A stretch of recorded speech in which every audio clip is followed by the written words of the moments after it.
Today's lesson is about leadership. Most teachers don't make this jump, but in year 3 in Italy, Kane did. From the classroom to head teacher, here's what really comes with it. This is Teacher Talk. Oh, that's a nice title, isn't it? So as you previously said, obviously you'd made an agreement with the owner about obviously taking on more responsibilities. Mm-hmm. So what did that actually entail? What did that look like? Basically, it ended up that I was going to be the head teacher. So there was now an official role, an official title. So people knew if they had problems, they'd come to me. So how did you actually deal with that? Did you feel like you was ready? Was you, nervous and felt like you was underprepared? How did you actually deal with that mentally? No, because it felt like I was that during the second year anyway, just in an unofficial capacity. Okay. It was just now, because it's official, I'm the head teacher, so when there was a meeting, it was for me to decide when the meetings would take place. So rather than trying to fit it around all the other teachers' lives and schedules, it was like, okay, Tuesday, 1 p.m, we're having a meeting, because I was officially now allowed to do that. I think it was a natural progression. I was probably the natural candidate for the job, considering what I'd done for the previous 2 years, my relationship with the boss, our great working dynamic. It just was a natural progression. So it is, of course, tough because of the environment, because, again, it's still teaching in people's homes. Where I lived was the central office. So it came with certain complications, but I don't think there was any extra pressure, or any conflicts between me and any of the other teachers. It was just, okay, well, they knew that from day one, even from the job interview. So I assume there was a lot more hiring that was taken on. How many teachers did you hire? How did that go? Did you change anything from the previous year? Well, one of the conditions was, for me coming back, that I would now completely take over hiring. As I said, the second year, the team that I'd chosen had been the first and only time that we'd had consistency with teachers. Nobody left, regardless of the challenges. We had a stable team. So it's like, I'm obviously doing something right. Give me full control, and I want to hire everybody. I want to pick the whole team. My boss agreed. But that meant during the summer, it wasn't to my email address, but I had access to the email address where teachers were applying. I was going through hundreds of CVs. But even that in itself was a great experience. So there was me, another returnee, and we needed 6 teachers. So again, just think about that in terms of growth. Year 1, when I started, 2 teachers. Year 2, when I started, we needed 4. Now we need 6. So in that short space of time, there was a huge growth. The school was becoming very popular. Word was spreading because our exam results were increasing. In fact, we were probably the best at that point. I think by the time I left, it was in the region of Campania, where Napoli is in the region. We were top in terms of our exam results. The best results in the region of Campania. So that comes with a lot of excitement from people thinking, okay, well, they're doing it the right way. I want to send my kids there. And I do think, a large part of that is down to the work that I'd done previously with mock exams, wanting to change materials. It was growing. It was growing very quickly. It was always it was going to be a natural growth. We knew it was going to improve. And I think we ended up with 7 teachers for that third year. And how did you find that, actually having to, manage 6, 7 teachers? It was tough. Sometimes, it wasn't, what do you call it? It wasn't imposter syndrome, anything like that. As I said, after my second year, I felt I was improving, but I still knew I had a lot to learn. But now, when we were having meetings, I was deciding the subject of the meeting. So, okay, we need a meeting about this thing or that thing. Today's meeting is going to be about mock exams and how to do that. Or let's have a meeting about what activities to use in classrooms. I was just in charge of everything. There was nobody above me, but no, my boss, but she would never have an input like, you need to talk about this meeting. You know, these are what we call like CPD sessions now, continuous professional development. Every school or any school worth its salt has CPD sessions. I didn't know that, but that's what I was implementing without even realizing it. But again, I loved it. I thrived off it. I like having more responsibility. I'm good at making decisions. So yeah, I was just enjoying it, and I was learning on the job. And most of the teachers were very new as well. It's not like I was working with a team of teachers who've got 15, 20, 25 years experience. So that certainly helped. They've all got their own way of doing things and want to implement that. Exactly. So because I didn't have that challenge. There was one teacher who we hired, we stole from another school, not from Italy, but my boss actually managed to poach him. That was the only one I didn't interview. She managed to poach him from another school. He was the most experienced of all of us. But again, great teacher, great colleague. I imagine, looking back now, thinking some of the sessions that I did, he was probably thinking, well, yeah, this is really obvious. But again, just a great teacher, a great member of the team. So as mentioned, obviously you've taken up a lot more responsibilities. What other changes did you implement? There was another thing that I'd noticed from the previous year. So for example, if kids couldn't attend a lesson, if they missed a lesson through illness or whatever, my boss was always very good at finding another group for them, because as I said, there wasn't just one group studying that level, there were several. So if a kid or a student couldn't attend their lesson, she would get in touch with the parents, don't worry, they can join this group on this day, this group at this time. But the problem with that was, what I'd noticed from the previous year, the kids were doing a completely different lesson, or sometimes repeating a lesson. So what I'd noticed is teachers were moving at very different speeds. They were moving at a different pace throughout the book. Some of them were much further ahead, some of them were a little bit behind. So what I did was basically create some kind of a syllabus to say, okay, like literally I took every course book, there were about 6, we were using 6 different levels, yeah. So I created 6 different syllabuses. I went through the whole books, through all of the books, and it was like, okay, we've got this many weeks, this many lessons, and each book has this many pages or this many units. So I would divide it throughout the year. And throughout the year as well, there would be gaps. Like, okay, for the next 8 weeks, you're going to do this page, this page, this page. And then for anybody that was moving too quickly or not moving quick enough, there were also gaps. Like this lesson this week, don't do anything. Nothing from the book, sorry. So, do some writing practice, do some speaking practice, which allowed for any of the teachers that were behind, it allowed them to catch up. Yeah. For anybody that was, and to stop anybody moving too far ahead. So I did that for all 6 levels. And again, we saw improvements and benefits. If a kid missed a lesson, well, don't worry, because this group is doing the same lesson. Whereas the other one, it was like, oh no, we're too far ahead. So don't come to my lesson. It's better to go to this lesson so you don't miss those pages, that unit, that topic, whatever it might be.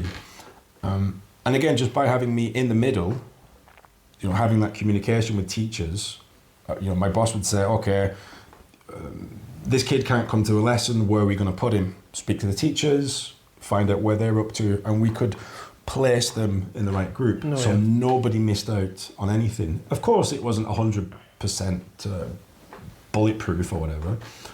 There were always, somebody was still always a little bit too far ahead or too far behind, but it did bring people much more in line throughout the year. So again, that was something that I implemented. And it sounds like a really obvious thing, but I've worked for lots of other schools since then. And one of the main things that you get with teachers is, well, how fast do I approach the book? What do I do? Are there any other materials? Like, you think that should be a given for any school, for any course, whatever it is. Yeah.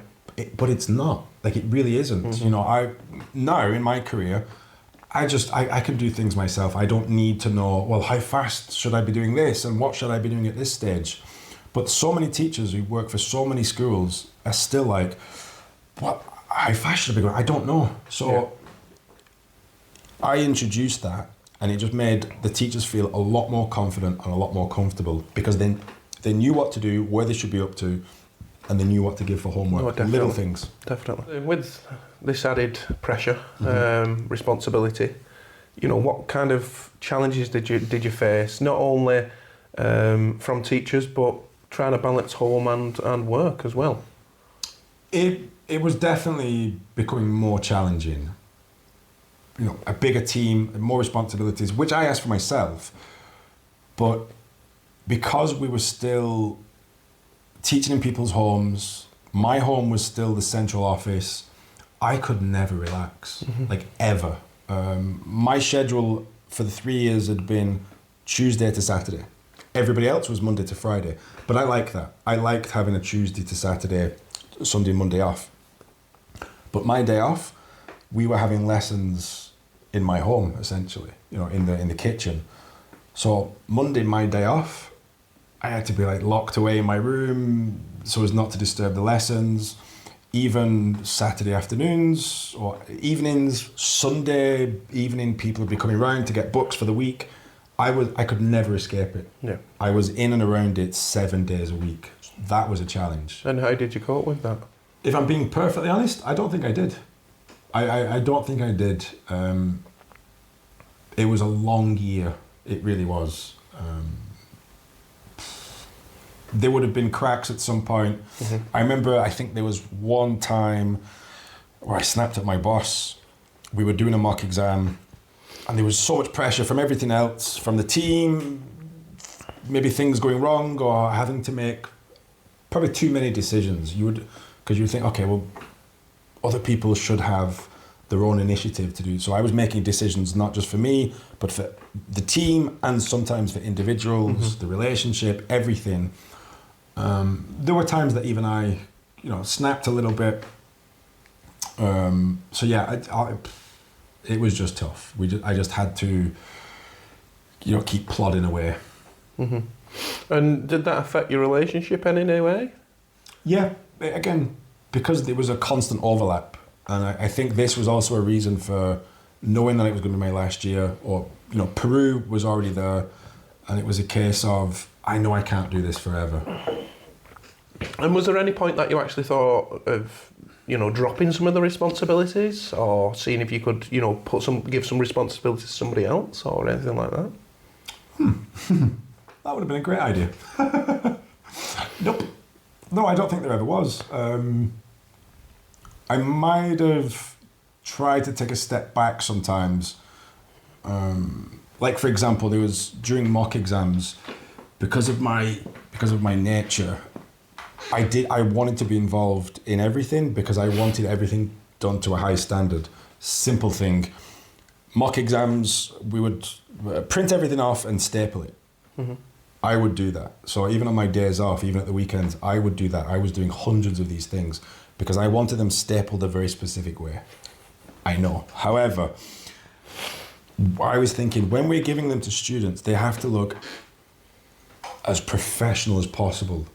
That was my mindset. And again, some people might think, oh, this guy's a little bit too much. But Stephen Bartlett says, sweat the small stuff. And even though I'd heard that years later, I have that mindset, like, this is important. The little things, the little details are important. But I had to take a step back from that and, okay, somebody else can do that now. So my boss would find other people to do that stuff. Yeah. But I was still always, kind of checking their work, like, no, you've got to do it again. Learning to step back was an important thing for just little things, little tasks. And even my boss, sometimes would say, Kane, you just this weekend, or even some mock exams. I think one of the mock exams, I did very little. It was a case of me giving instructions to the team, and then I would sit back. And my boss fully supported that because I shouldn't have to be doing every task. It's the whole point of, I don't know, being the boss, being the manager, being the head teacher, whatever it is. Delegate, as you said. I had to delegate. So even I was learning to do that. I've already spoken about it before, obviously, that this was going to be your last year. Yeah. You decided to come do one last year. Did you decide to extend Italy, or had you made that decision of, this is my last year? Yeah, I made the decision at the end of the second year. I knew, and when I make a decision, I make it. And because of the challenges that I just mentioned, I felt it was the right time to move on. Perhaps I'd got all that I could from the job, with the school where it was at that moment. I felt coming back to be a head teacher for another year wasn't going to help me in really. And I wanted to go. I had this dream. I had Peru. I had South America. I want to do that. I wouldn't have felt fulfilled without it. So it was even clearer to me then, this is my last year and I am going to Peru. Was there any emotions about leaving Italy? Of course, absolutely. I'd given 3 years of my life to the place, the job. I'd given everything I could. It was very emotional for everybody. My boss tried to convince me to stay, but fully understood my decision, fully supported it, and knew who I was as a person, that I wanted to do something different. I had to get new experiences. So, of course, it was bittersweet, but yeah, very emotional. So I assume your partner knew, obviously, you wanted to go Peru. How did those conversations go?